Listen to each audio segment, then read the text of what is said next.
J'ai rappelé au conseiller du Premier ministre que la ville de Lure avait perdu de nombreux services publics et que la volte-face du gouvernement actuel sur le centre de détention était la goutte d'eau qui faisait déborder le vase. Les conseillers du Premier ministre ont confirmé ce que je savais, à savoir que la décision du gouvernement de ne pas construire une prison à Lure était irréversible.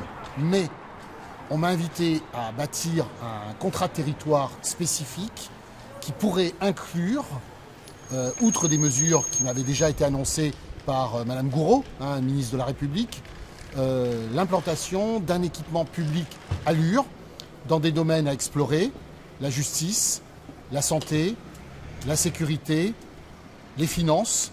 Et donc je vais travailler à l'élaboration de ce contrat et je vais prendre au mot, bien entendu, les conseillers du Premier ministre pour implanter une nouvelle activité publique, un nouveau service public à Lure. C'est un deal entre guillemets qui vous convient C'est un deal qui peut m'intéresser à condition qu'il soit suivi des faits. Chat échaudé craignant l'eau froide, je vais pousser jusqu'au bout la logique qui m'a été proposée et je vais prendre au mot les conseillers du Premier ministre à travers les paroles et les propos qu'ils ont tenus ce matin devant moi. Vous avez souligné lors de précédents rendez-vous que des maires refusaient d'avoir une prison dans leur municipalité. Vous êtes preneur.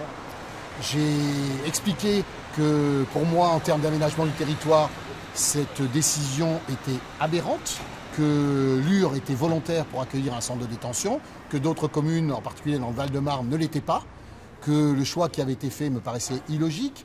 Le gouvernement invoque d'autres arguments qui ne sont pas les miens, mais j'ai une proposition de substitution.